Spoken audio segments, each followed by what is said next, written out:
서 계셔서 진행하시는 것이 불편하신 데가 있습니까? 아, 그건 아니고요. 저희 원래 목사님들도 앉아서 하고 계셨어요.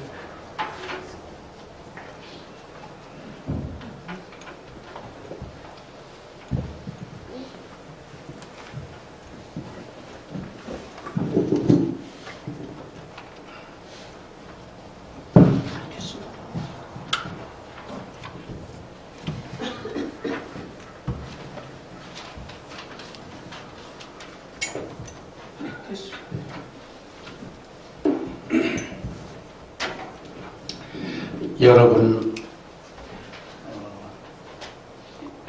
이 교회 시작하실 때 하신 후 한 2, 3주 지났을 때 제가 한 번 여기 방문을 했었고요.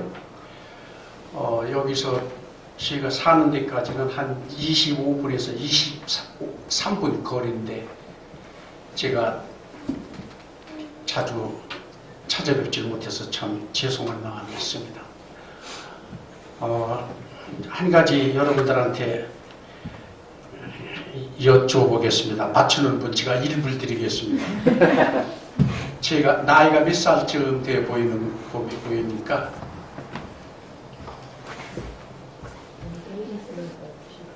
맞춰보세요. 82. 얼마에? 82. 82? 2. 2? 아주 가깝게 맞췄어요. 와. 여기 여러분 교회 함께 섬기시는 사모님, 친정 아버님하고 동갑입니다. 제 나이가. 그러면은 여러분이 내 나이를 맞추면은 두 분 나이를 맞추는 게 되는 거예요. 그럼 입을 드려야지. 반갑습니다. 어떻게 지가 그렇게 많이 들어 보입니까? 다른 분들은 대개 한 10살쯤 이렇게 낮춰 보아주는데 잠깐 기도드리겠습니다. 아버지 감사합니다. 거룩한 날 저희들 이런 저런 사정을 가지고 지지고 볶다가 하나님 앞에 예배드리는 시간을 기억을 해서 이렇게 함께 모여서 세상 것 복잡한 거 다 내려놓고 하나님을 사랑하는 뜨거운 열정을 가지고 아버지 앞에 예배드리기를 원합니다. 이 자리에 함께 계시고 한 분 한 분 심령 속에 우리 주님 찾아오셔서 마음을 뜨겁게 하시고 형식적으로 의례적으로 드리는 예배가 아니라 하나님을 만나고 돌아가는 복된 시간 되게 하여 주시옵소서. 설교를 채점하다가 헛된 시간 보내지 않게 하시고 이 자식을 지혜와 성대를 주관하셔서 하나님 영광 홀로 받으시옵소서. 예수님의 거룩하신 이름으로 기도드리옵나이다.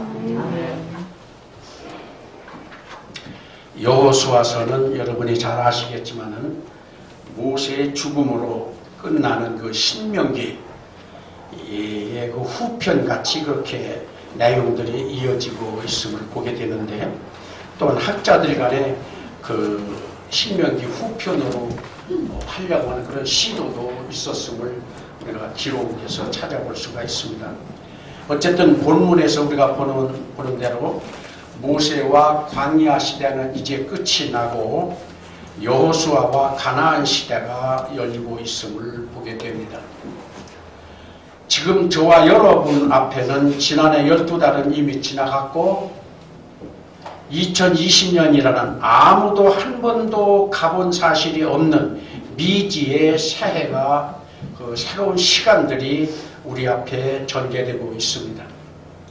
세상의 모든 것의 그 교체는 인위적으로 사람이 마음대로 할 수 있지만은, 그러나 작년과 금년, 어제와 오늘 이 시간적인 변천은 오직 우리 하나님의 섭리 속에서 이루어지는 자연적 이치라고 보겠습니다.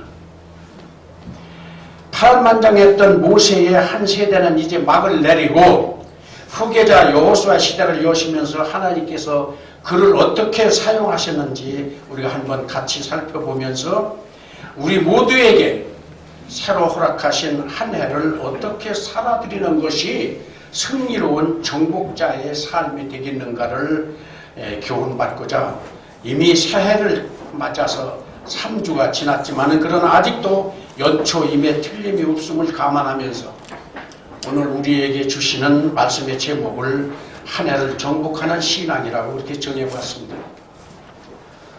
위대한 하나님의 종 모세를 충성스럽게 보좌해 오던 전쟁의 그 용사 여호수아였지만은 변덕스럽게 그지없던 불만투성이요 그냥 온 둘러싸였던 이 변덕스러운 이스라엘 백성들의 최고 책임자 역할은 해본 적이 없는 그 경험이 전무했던 그는 당황스러웠을 것이고 또 지도자가 되자마자 요단강을 건너야 할 문제라든지 또 여리고성을 함락시켜야 될 문제라든지 이미 가나안에 살고 있는 7 족속들을 정복해야 될 문제 등 참 벅찬 임무들이 그를 기다리고 있었습니다. 이러한 여호수아의 사적 입장을 잘 알고 계신 하나님께서 그에게 본문을 통해서 3가지 명령을 하고 계십니다. 이 명령들을 새해를 맞아서 미래를 개척해나가는 저와 여러분들에게 주신 명령으로 받아들여서 또 우리가 앞으로 살아가는 일생을 통해서 우리를 위해서 주어진 그런 생명의 말씀으로 받아들여서 우리의 삶의 지침으로 삼아서 필승을 다짐하며 정복자의 위치를 점령해서 하나님께 영광을 돌려드리는 저와 여러분 모두 될 수 있기를 주의 이름으로 축원합니다. 그 명령의 첫째는 약속의 땅으로 가라는 명령이었습니다. 40년간 광야에서 방황하던 생활을 청산하고 요단을 건너라는 명령입니다. 요단강은 이스라엘 백성들에게 있어서 마지막 장애물이었습니다. 그러니까 요단을 건너는 문제는 이스라엘 백성들의 하나님에 대한 신뢰를 측정하는 최후의 관문이었다고 볼 수 있습니다. 성지순례를 다녀오신 분들이라든지 또는 어떤 매스컴을 통해서 접해본 분들은 아마 의문을 가지게 될 겁니다. 지금 보이는 그 요단강은 작은 개울에 불과해 보이면서도 그것을 건너는 것이 무슨 큰 문제가 있겠느냐 이렇게 생각들을 하기가 쉽겠지만 그렇지 않습니다. 당시에는 요단강물의 그 1마일마다 그 30피트씩 이렇게 경사져 내려갔었다고 그래요. 그리고 강 안으로 들어갈수록 강물이 아주 급격히 흐르는 그 속도가 빨라가지고 굉장히 건너기가 힘든 그런 상황이었다. 매우 가파르게 이렇게 형성이 되어 있었다는 게 겉으로는 그렇게 안 보이지만은 그 요단이라는 단어의 본래 그 원어의 뜻이 흘러내려가는 자라는 그런 뜻이라고 그래요. 그러니까 굉장히 그 적합한 표현이 되겠죠. 하나님께서는 지금 새로 세우신 지도자 여호수아에게 그 관문을 통과해서 내 조상들에게 내가 주겠다고 약속한 땅으로 들어가라는 명령을 한 겁니다. 그리고 그 과제를 주고 잘 아시는 대로 여호수아는 과거에 그 12지파 중에 대표의 한 사람으로 뽑혀가지고 40일 동안 가나안을 정탐한 경험이 있죠. 어떻게 보면 군인 생활로 잔뼈가 굵은 그 여호수아로서는 아주 적성이 맞는 그런 임무였겠다 생각을 해봅니다. 우리가 여기서 다시 받을 교훈은 하나님의 계획을 시대가 바뀌고 지도자가 바뀌어도 중단 없이 계속 진행된다는 사실. 그러므로 이제 일어나라는 겁니다. 하나님께서는 나는 미완성된 사업을 그대로 방치한 채 버려둘 수 없다. 그러니까 지도자를 잃은 슬픔을 이제 떨쳐버리고 털어버리고 내 명령을 받들어 뿌리는 자와 거두는 자가 같이 즐거워할 수 있는 그러한 일을 이루어가고 그런 요청을 하시는 거죠. 그리스도 안에서 사랑하는 성도 여러분, 하나님께서는 이미 저와 여러분에게 금년 한 해를 정복해서 우리의 것으로 만들라는 명령을 하셨습니다. 그런데 그냥 정복해지는 것이 아닙니다. 요단과 같은 장애물도 건너야 되고 여리고와 같은 장애물도 정복해야 되고 가나안에 있는 7족속과 7족속과 같은 장애물들도 정복을 해서 내 것으로 만들어야 된다. 그런 얘기가 되겠습니다. 그 신명기 31장 2절에 보면은 이런 말씀이 있어요. 요단을 정복하는 것은 모세도 못한 일이다. 그러면서 신약성경 히브리서 2장 10절에 와서는 이런 얘기가 있어요. 율법으로 불가능했던 일을 구원의 대장 되시는 그리스도께 맡겨진 영예스러운 일이었다. 이 말씀은 굉장히 신학적 깊은 의미가 있는 얘기입니다. 잠시 후에 제가 설명을 드리게 되겠습니다. 두 번째로 마음을 강하게 하고 담대히 하라 그런 명령을 하셨어요. 본문 6절과 7절에 보면 마음을 강하게 하라 담대히 하라 그렇게 명령하고 계시죠. 창세기 15장 18절로 21절인가 보면은 하나님께서 아브라함 때부터 가나안을 이스라엘 백성들에게 주시겠다고 약속하고 계심을 보게 됩니다. 그 약속이 지금 여호와 때에 와서 성취되고 있는 것이죠. 그러나 그냥 주는 것이 아니라 앞에서도 말씀드렸듯이 싸워서 취하려는 겁니다. 공짜는 없다는 거예요. 잘 아시는 대로 그 땅에는 7족속이 살고 있어요. 가나안 족속, 헷 족속, 아모리 족속, 브리스 족속, 히브리 족속, 여부스 족속, 기르가스 족속 이렇게 해서 7족속들이 살고 있었는데 이것들과 싸워서 정복하라는 거예요. 그래서 내 것으로 만들어라. 공짜는 없다. 자, 여호수아는 모세가 12지파를 뽑아서 지파 대표를 뽑아서 사전에 답사를 보냈을 때 부정적인 보고를 했던 10사람과 반대로 갈렙과 함께 2사람만이 긍정적인 보고를 해서 믿음의 사람임을 입증을 한 적이 있습니다. 또 우리가 참 생각할 것은 당시 10대 2로 절대로 열세인 그 2사람의 의견을 수납을 했던 그 모세의 위대한 신앙도 우리가 마음에 받아둘 만한 그런 처사였다고 보여집니다.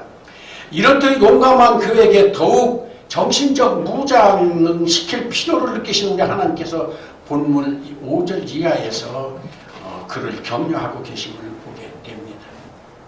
우리가 세상을 살아가는 동안 새로운 일에 가끔 직면하게 되죠. 근데 그럴 때마다 거기에 걸맞는 지혜도 필요하고 새로운 각오와 대처할 용기도 또한 필요하다고 생각이 되어져요. 잊지 말아야 될 점은 하나님을 믿는 굳센 믿음에서 비롯된 각오와 대처만이 새 일을 우리가 감당할 수 있고 실수 없이 성공을 거둘 수 있다는 사실입니다. 내 멋대로가 아닙니다. 내 생각대로가 아니에요. 내 판단대로가 아닙니다. 하나님의 뜻을 따라서 하나님께서 함께 하시는 통치자에게는 존귀가 따르지만은 그렇지 못한 어떤 사람과 같은 사람은 그 앞을 우리 내다볼 수 있는 사람들은 그 사람의 종말을 미리 내다볼 수 있을 수 있는 것입니다. 그래서 모세는 신명기 33장 29절에서 이렇게 찬양을 합니다. 이스라엘이여 너는 행복자로다. 여호와의 구원을 너만큼 받은 민족 백성이 그 누구냐. 이런 그 찬사를 보내고 있음을 봅니다. 금년 한 해에도 영적인 적은 결코 만만치 않게 우리 앞에 도전해 올 것입니다. 영적인 혼란을 야기하는 이단 세력들이라든지 혹은 교회와 가족들을 파고드는 사탄의 수작들이 날로 그 세력을 더해 올 것입니다. 자신들이 때가 얼마 남지 않았음을 알기 때문이죠. 분열과 이간, 원망과 시비, 육체의 정욕을 차서 마음을 뺏는 일들, 가족과 불경기 등 안팎으로 수많은 적들이 우리 앞에 도전해 올 것입니다. 그러나 여호수아를 격려하신 우리 하나님은 오늘도 살아주셔서 저와 여러분을 향해 뜨겁게 격려하고 계심을 영적인 눈을 떠서 볼 수 있고 영적 길을 열어서 들을 수 있기를 간절히 소원합니다. 셋째로 하나님의 법을 지키라는 명령을 하고 계시죠. 본문 7절 중반절에 보면은 모세가 내게 명한 율법을 다 지켜 행하고 좌로나 우로나 치우치지 말라고 하십니다. 8절에 이어서 이 율법책을 내 입에서 떠나지 말게 하며 주야로 그것을 묵상하며 그 가운데 기록한 대로 다 지켜 행하라. 이렇게 명령을 하고 계십니다. 한마디로 줄여서 하나님의 말씀에 순종해라, 그런 말씀이죠. 여러분이 잘 아시는 대로 여호수아는 군인으로 일생을 보낸 사람입니다. 하나님의 크신 힘에 붙들려서 사용되려면 하나님의 법대로 행동을 하고 생각도 해야 되고 행동도 해야 되고 전쟁 수행도 하나님의 법대로 해야 승리할 수 있습니다. 여호수아가 애굽이 무슨 뜻입니까? 본래 속박자의 집이라는 뜻입니다. 속박하는 자의 집. 거기서 태어났어요. 400년의 세월이 흐르는 동안 거기서 태어나서 인생의 중반기에 그곳을 떠났습니다. 그가 지도자가 되어 요단강을 마른 땅같이 건넜고 여리고성을 별다른 힘들의 수고 없이 허물고 가나안 7족 족속들을 다 한꺼번에 다 정복을 못했지만은 그 족속들을 짧은 기간에 정복할 수 있었던 것은 그의 무슨 탁월한 전술이나 능력에 의해서가 아니라 그와 함께 하시겠다라고 약속하신 하나님이 같이 계시는 하나님의 능력에 의한 결과임을 우리가 알아야 되겠습니다. 80세 된 모세를 불러 전무후무한 위대한 종으로 사용하셨던 그 하나님은 역시 80세 된 여호수아를 불러서 그의 후계자라고 세워 하나님의 거룩한 뜻을 이루어가고 가심을 봅니다. 얼마 전에 우리나라에 유행가에 가사 있었죠. 80세에 저 세상에서 오라 날 오라 하거든. 아직 쓸만해서 못 간다고 전해라. 저도 아까 82살로 보셨으니까 아직 쓸만하네요. 네, 우리에게 연령에 관계없이 하나님께서 기대하시는 나름대로의 역할이 있으리라고 생각을 합니다. 하나님께서 여호수아를 택하신 이유 중에 하나가 하나님께 확신을 드리는 그런 여호수아의 특징이 있었습니다. 그건 불굴의 정신이었습니다. 어떠한 적을 만나도 결코 거기에 굴복하지 않고 하나님을 의지하는 믿음을 가지고 나아가 싸워서 승리를 장치한 그 불굴의 정신을 우리 하나님께서 인정을 하셨던 거죠. 일찍이 여호수아는 모세를 섬김에 있어서 무조건 순종하는 그 원칙을 익혔습니다. 명령에 순종하는 법을 익혔어요. 모세를 계승할 사람은 모세를 가장 잘 아는 사람이어야 될 거 아닙니까? 한 나라의 대통령이 되려면은 투철한 국가관과 민족관과 이런 것이 투철해야 되는데 잘못된 삐뚤어진 이념에 치우쳐서 그것을 성취하려고 하는 이런 지도자들은 시대적인 지도자, 이 시대에 걸맞는 지도자가 될 수가 없습니다. 그래서 저는 그들에게 편지를 자주 합니다. 한 국가의 지도자가 되려면은 당신의 근본적인 그 국가관, 역사관을 뜯어 고치십시오. 그런데 여호수아에게 뼈아픈 실패 때가 있었습니다. 아이성에서의 패배입니다. 하나님의 말씀에 불순종했기 때문이었습니다. 하나님 앞에서는 크고 작은 적이 구별이 없어요. 하나님과 반대의 입장에 서 있는 사람은 무조건 한 사람이었든 100사람이었든 다 우리의 적이에요. 그런데 여호수아는 그걸 무시했어요. 그러고서 하나님의 방법에 의해서가 아니라 파수꾼 2사람의 정보를 믿고 3,000명만 출전시켰다가 개패를 했습니다. 말라기에서 1장 4절에 보면은 하나님의 엄중한 에돔을 향한 엄중한 경고의 말씀이 있습니다. 에돔 지도자들이 뭐라고 했는 거니? 하나님의 그 어떤 적에 의해서 허물어진 성을 우리는 다시 쌓겠다. 그런 얘기를 합니다. 그러니까 하나님께서 그들을 향해서 뭐라고 했습니까? 그들은 쌓을지라도 나는 헐리라. 이북에서 핵무기를 만들어가지고 같은 동족인 남한 백성들을 위협을 하고 있죠. 그러나 지금 이래도 우리 남한 백성들이 다 하나님 앞에 잘못을 회개하고 하나님을 유일신으로 영접하고 국민적 회개 운동을 전개한다면 한순간에 하나님께서 그걸 다 헐어버리실 것을 저는 분명히 믿습니다. 아멘 할 줄 모르시네. 우리는 하나님께서 이스라엘 백성들과 맺으신 약속의 말씀을 다른 사람들의 관계된 이야기로 생각해서는 안 됩니다. 우리들과 맺어주신 약속이라고 굳게 믿음으로 받아들여야만 됩니다. 너희가 나의 규례와 계명을 준행하면 너희 다섯이 몇 명을 쫓는다고요? 100명을 쫓고 너희 100이 만을 쫓으리니 너희 대적들이 너희 앞에서 칼에 엎드러질 것이다. 그 레위기 26장에 그런 말씀이 기록되어 있습니다. 순종하는 자에 대한 축복의 말씀입니다. 우리는 잘 아셔야 됩니다.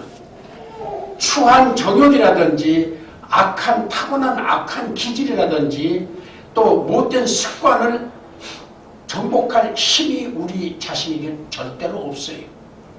그거에 노예가 돼서 끌려다니면 끌려다녔지 그거를 정복하고 이기고 하나님을 원하시는 인물로 우뚝 설 수 있는 그런 힘이 우리에겐 절대로 없어요.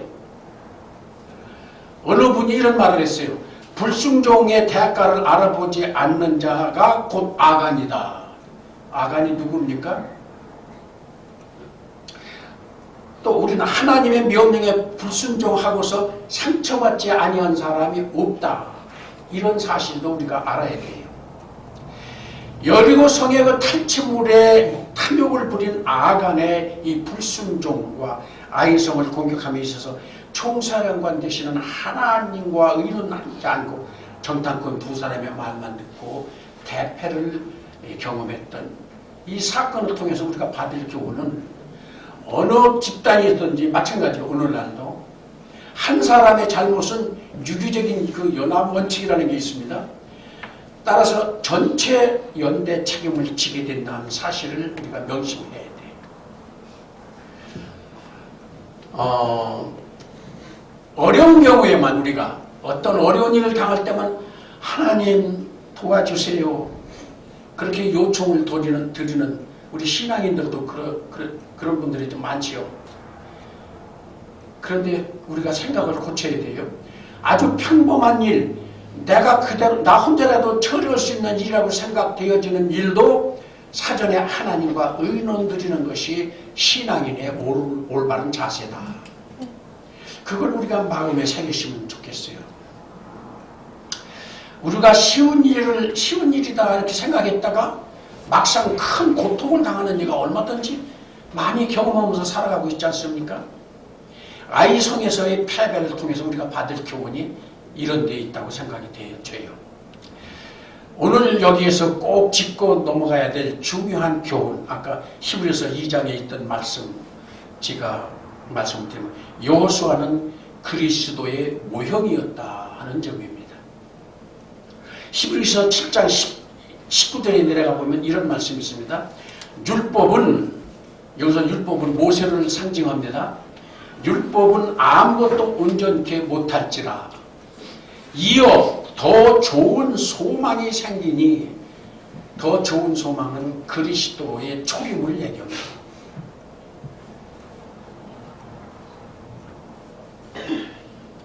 이어 더 좋은 소망이 생기니 이것으로 우리가 하나님께 가까이 가느니라. 히브리서 7장 19절에 있는 말씀입니다. 이 말씀은 오늘 본문이 그저 세대 교체나 지도자 교체나 어느 교회의 담임 목사의 이침식의 예로만 생각할 것이 아니라 율법을 상징하는 모세와 새시대 예수님을 상징하는 여호수아 시대 교체가 되고 있음을 우리에게 신학적으로 그다음에 구속사적인 의미가 있다고 우리가 그렇게 교훈을 하는 거죠. 그러므로 율법의 대표자인 모세는 반드시 죽어야만 했고 하나님의 계획을 완수할 새 지도자 여호수아는 나타나야 했다. 예수님께서 이 세상에 오심으로 율법 시대는 가고 은혜 시대가 열렸고 예수님이 오신 목적 중 하나도 율법을 완성하고자 했다. 그렇게 말씀하셨죠? 모세와 여호수아의 세대 교체가 바로 예수님이 처음 오신 2000년 전에 그 초림을 예표하는 그런 사건이었음을 여러분들에게 말씀을 드리고 있는 겁니다. 말씀을 줄이겠습니다.